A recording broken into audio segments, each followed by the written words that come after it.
Capítulo 1. Imagine uma criança em uma família comum, exceto por algo que a criança até então não entendia. Porque sua família parecia estar mais feliz que as outras? Sua mãe sorria muito mais em comparação com as mães dos amigos de escola. Suas notas eram ótimas por ele ter tido muito acesso à educação. Seu pai sempre lhe ensinava com maestria os assuntos da escola. Ele reconhecia em seu pai um herói por saber tudo o que mesmo a professora teria dificuldade em ensinar. Porém, por vezes ele estranhava porque sua mãe sempre convidada para o jantar umas mulheres que ele considerava um pouco diferentes. Ele não sabia porque também depois do jantar seu pai ia ao quarto com as mulheres, enquanto sua mãe o distraía com muitas brincadeiras. Algumas horas depois, precisamente às 11h30, seu pai saía do quarto junto com a mulher, sua mãe lhe dava um beijo e a criança então era convidada a dormir. Por vezes a mulher ficava em casa para dormir até o outro dia. Por vezes a mulher insistia que precisaria ir embora, pois outros lares precisavam de sua ajuda.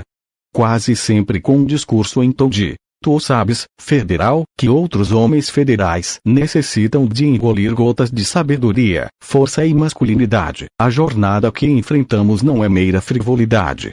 Somos semeadoras das virtudes que movem os eleitos da sociedade que podem consumir o elixir da felicidade.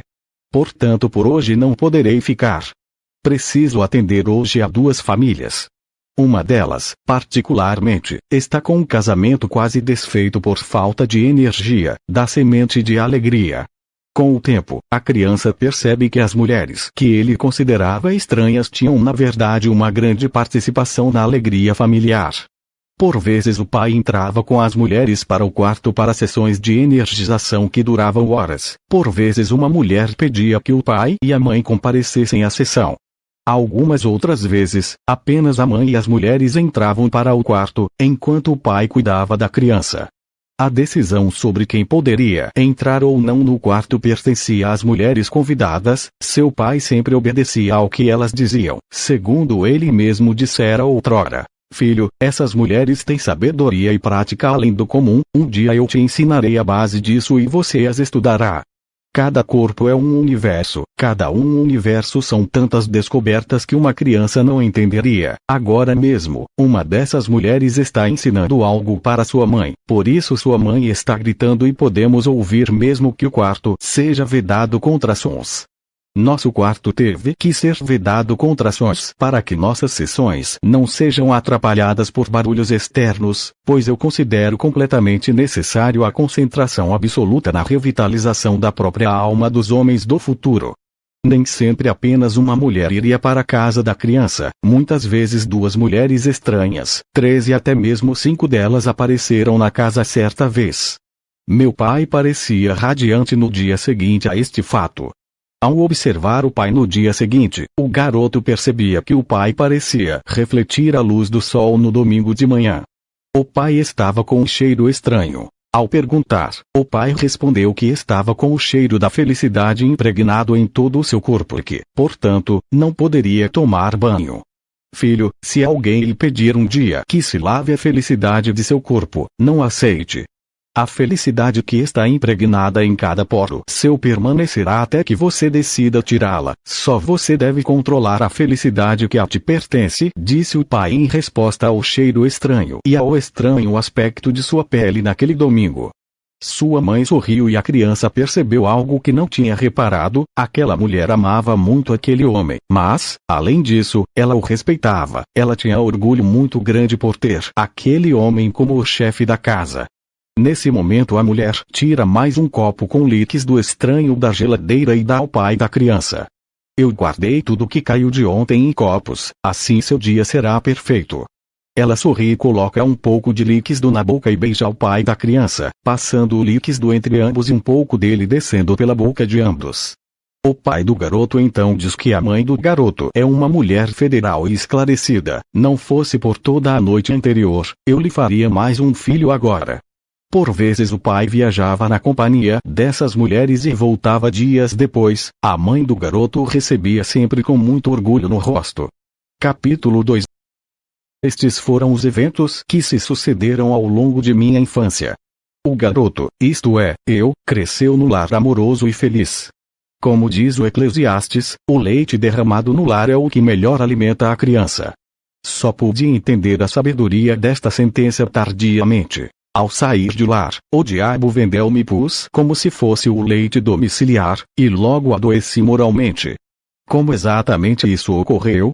José Carlos e eu tínhamos 12 anos. O pai de José Carlos, Senhor Antônio, era um homem de algumas posses na área rural de Campinas e frequentemente fechava negócios com meu pai, representante comercial de um mercado na área urbana da cidade. Os negócios entre os dois fez com que uma amizade florescesse, e logo ambos estavam compartilhando dos mesmos interesses. Aquelas mulheres boas passaram a frequentar a casa do Senhor Antônio, que de imediato se tornou um homem mais ativo, forte e melhor em seu trabalho. Tão logo a família começou a enriquecer, decidiu-se mandar o filho, Zé Carlos, estudar fora do país. Meus pais pensaram ser esta uma boa ideia e me matricularam no mesmo colégio que o Zé, o tradicionalíssimo Coeur de la Chrétienne, na Suíça, que eram os colégios mais prestigiados do momento.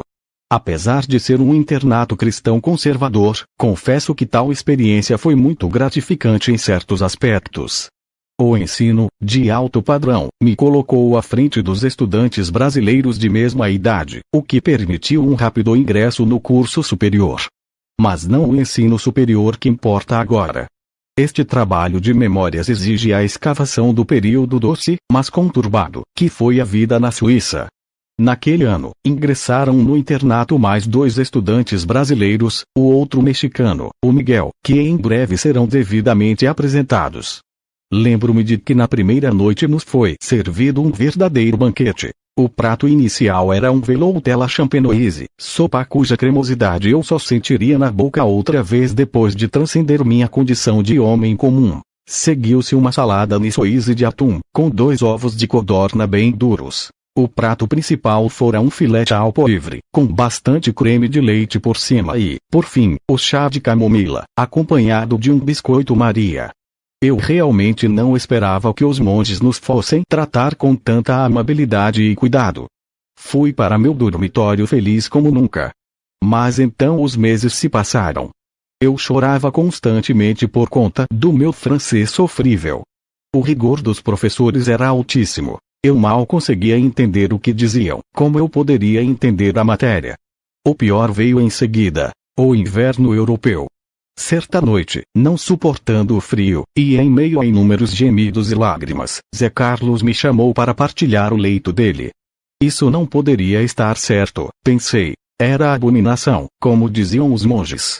O frio era tanto e tão insuportável, que não pude evitar. Deitei-me com Zé Carlos. Não irei negar. O calor de seu corpo me aliviou naquela noite terrível. Senti seus braços quentes me envolvendo, e deixei, afinal, no meu pensamento, eu já havia cometido um pecado. Minha inocência não entendia que o coito deveria consumar-se para o pecado existir. Eu nem sabia o que era isso, sabia apenas que deitar-se com outro homem era um erro. Assim sendo, aceitei despreocupadamente as investidas de Zé Carlos. Quando seu pênis roçou em minhas nádegas, nada afirmei e nada pensei.